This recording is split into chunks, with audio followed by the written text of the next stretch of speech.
What's up guys, it's Darkly, another one of those people that likes to ruin their gaming experience by hunting for trophies. And today I'm going to do a trophy requirements tier list. You know, just running through my opinion on all the various things we get asked to do for trophies. So if you look at our tier list on here, I've decided not to go for the normal S rank through to F, whatever. Gone for more of a food theme.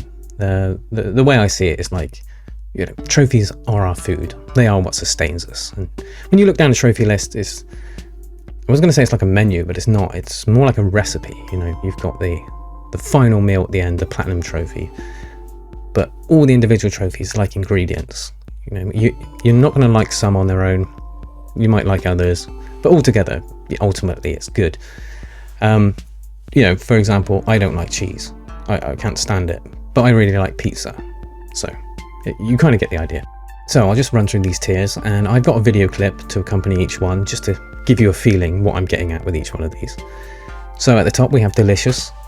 Delicious. These are like, this is gourmet food. This is stuff you can't get enough of. You know, you will just keep coming back for more. How would Bomb Chop describe it? Chef's kiss. Just below that we have no, it's like this.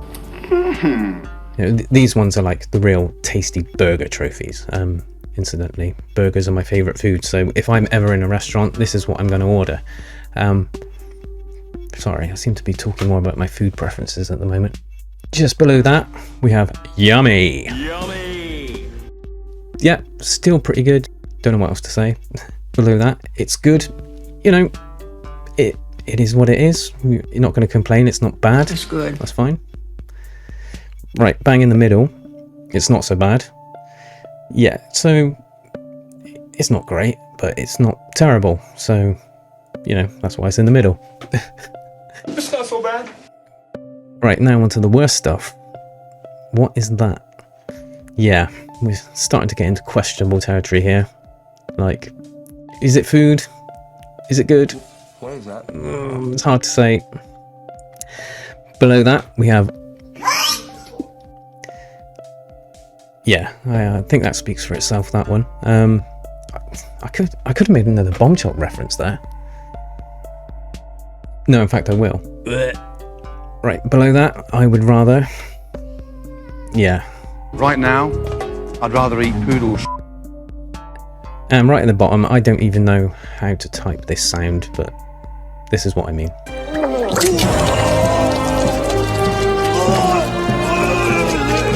Right, so I've come up with 14 different types of trophies, which I'm going to put into the tier list. I'll explain them as we go, because some of them are kind of trophy requirements, some of them are kind of types of trophies, but you'll get it as we go. So here I have the Mug of Fortune, and I'm going to pick one out randomly. We're just going to talk about it and throw it into the tier list. Right, first off, if you see that, difficulty trophies.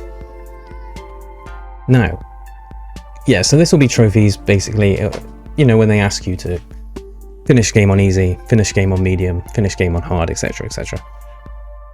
I really like these, to be honest. They're straightforward. You know, you've got a task, you just do what it says. You finish the game, like, you know, you're always there trying to get to the next checkpoint and whatever. It doesn't matter about anything else, you're just trying to finish the game. So I'm normally pretty happy with these. So I reckon that is going to actually go in Apologies, I'm writing this down as I go because I'm going to actually edit this afterwards because I didn't like the drag and drop tier list. It looked untidy. Okay, next one.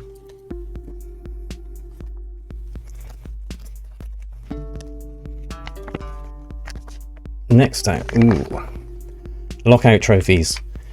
Right, these ones. Missables, basically, I would say. There's one specifically where you get to a point in the game and you can't go back to do something. So, think, I don't know, Witcher 3 Kiramet's quest line. You know, you've got specific dialogue options you've got to do to get to the end of that quest line. And if you don't get it right, then you either got to reload or start again, you know. I think other examples would probably be collecting Daedric weapons on Skyrim. I'm sure I had to reload that, which wasted a couple of hours. There's one specific one that does stick in my head as well, from Plucky Squire, where you've got to catch a fish on the first attempt. And if you don't do it, you've basically got to go back to chapter select, start the whole level again to get to that point, to have another attempt. I don't know how many it took me, but it was the last trophy I got, and it was a fucking pain in the ass. Yeah, to be honest, I hate these things. I think this is going to go in I would rather. Right now, I'd rather eat poodle sh**. Right. Next up, we have... oh, online trophies. Right, and this is a funny one, because I know a lot of people really don't like online trophies. And initially when I started trophy hunting, I didn't like the idea. I don't like relying on other people. But that said, my first online trophy experience was actually really good. It was The Last of Us remastered, and even though it was a pain in the ass to actually get into the online multiplayer, because you had to set up a second ID on PlayStation, and it had to be registered in America, just so that you could download the maps to actually play the game. But when I got on it, it was actually really good fun. And then since then, I think there's been a couple of other online games I've played, and they've really not been so bad. Space Marine 2. I'm going to put it in, it's not so bad. It's not so bad. Right, number 4. We have... ooh, target trophies. Right, target trophies. Yeah, these are the ones where it would say something like, you know, level your character to a certain level, get a certain number of kills, things like that. Really nice trophies because they've got a counter on them, and you know, you can just work towards them, grind away. Not much more explanation needed. I'll be honest, I really like this sort of thing. They're the sort of trophies you can do when you're not really in the mood to do much, when you just want to sit there and do something repetitive. I'm like, perfectly happy with these. I think these will go in. I'm really not getting that sound right, am I? Next one is change up trophies. Right, explain this one. So these are trophies that kind of ask you to play a game in a way that you wouldn't normally. Good example would be maybe Cuphead, where you've got to complete levels without killing anything, or Demon Souls is a really good one, like the Tower Knight fight, when you're not supposed to kill any of the guys around the outside, you know, you just take out the Tower Knight. I really like this sort of thing. It's just like, it's like a little challenge in a game which asks you to do something different. Yeah, where should I put this? I think this is as well. Next one, progress trophies. So these will be trophies like, you know, complete chapter 1, complete chapter 2, little markers that tell you you're getting somewhere. I think Souls games do this really well when you get trophies for killing bosses. I really like that. There is just something nice, like, to have that feedback that you're getting somewhere. Yeah, I've got to say, this is probably delicious. Delicious. Alright, next one.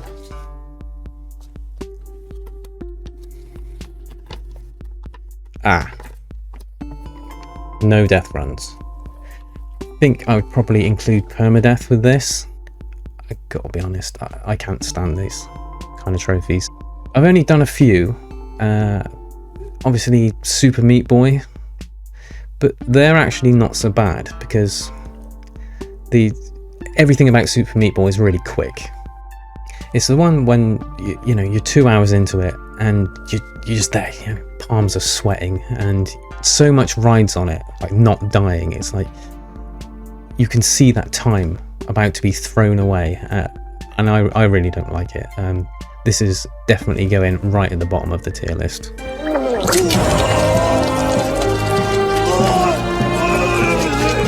Right. Next up we have grind trophies.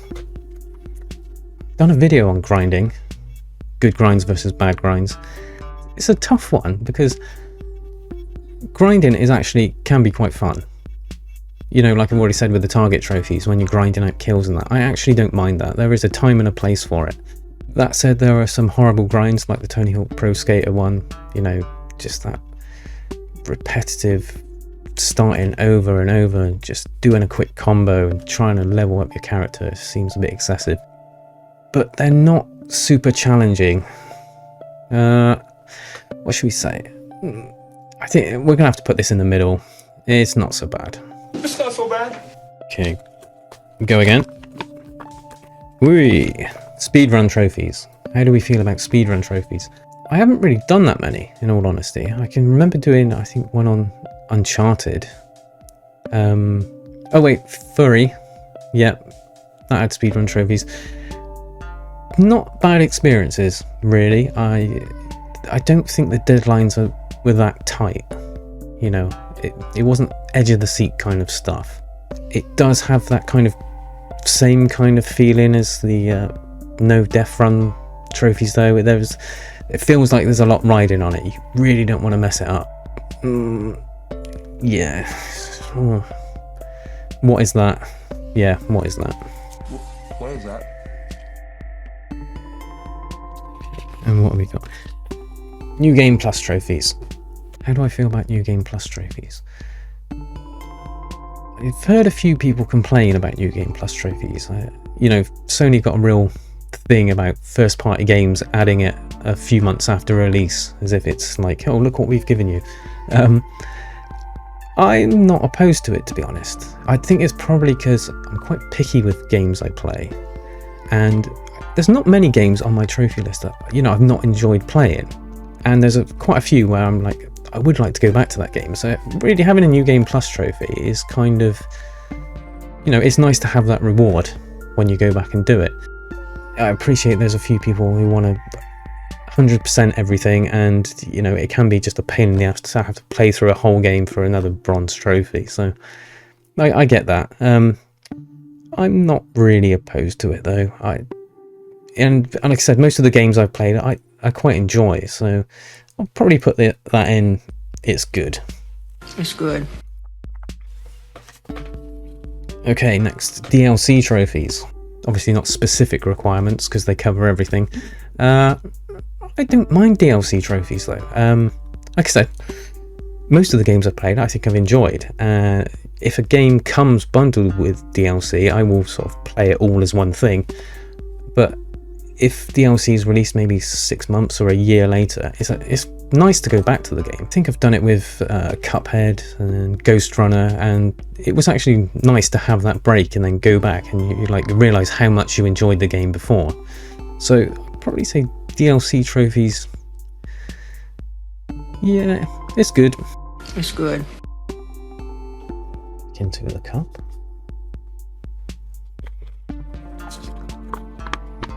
Ooh, collectibles. See, I've drawn some little Funko Pops there, just to represent collectibles. Incidentally, I don't own any Funko Pops, so you can trust what I'm saying. I'm not a fan of collectibles, really not. They just feel like some collectibles, they kind of do add something to the game, where it's bits of lore and stuff like that. But generally that's not the case, and I always seem to end up with, you know, there's few missing collectibles where you've got to sit there with either a video guide or a written guide, and it's just, I hate it. It's so boring. The only game that's done collectibles well was probably Days Gone, where there was a trophy for collectibles, but I'm sure you had to get like 75%. You didn't have to look anything up because it just came naturally, you know. 75% was reasonable. But when you're having to go back through the game, okay, sometimes chapter select helps, but if you have to go through the whole game again and there's missable collectibles, it's just like, oh, no. I am really gonna have to put this in. I'm going to put it in I would rather, only because some games do have the chapter select, but generally not a fan of this at all. No. Right now, I'd rather eat poodle Getting near the bottom of the mug now. Next up we have co-op trophies. This is local co-op I'm talking about, and Sadly, I'm one of those people who's not really surrounded by gamers. So co-op trophies for me are like, they're a bit of a sticking point. That's all, you know. I would love to sit down and have somebody to like regularly hunt trophies with, but it's just not feasible. Co-op trophies for me are kind of, I'm gonna have to say, what is that? What is that? Oh. And we're on to the last one, which is skill trophies. Things that the game asks you to do, which, you know, you really have to work at. So thinking Wipeout, when you've got to like beat Zico, you know, you just need to keep trying and getting better and better, just shaving off seconds. I think Tetris Effect is another one where there's a load of challenges to do. Anything like that, I absolutely love that sort of thing. You know, it's really kind of, it's satisfying just to see your improvement and finally nail that trophy. I think I remember the first time I kind of had that feeling with trophy hunting was when you unlock the kid on Super Meat Boy. You have just got 3 levels you've got to do, but you have to, you know, they're not easy. And when I finally did it, I was like, yes. I think that feeling stayed with me. So I'm definitely putting this in delicious. Delicious. So yeah, that's all 14 of my trophy requirements thrown in. Generally speaking, it looks fairly good. I'm quite happy with a lot of those trophies. There was nothing in Blur. I didn't get to use the bomb chop clip again, but here it is anyway. So that's my trophy requirements tier list done. If you agree with what I've said or disagree, or you can think of any other trophy requirements that I might have missed, stick them in the comments below and I will respond appropriately. Alright, take it easy. Love you all. Bye, bye, bye, bye, bye.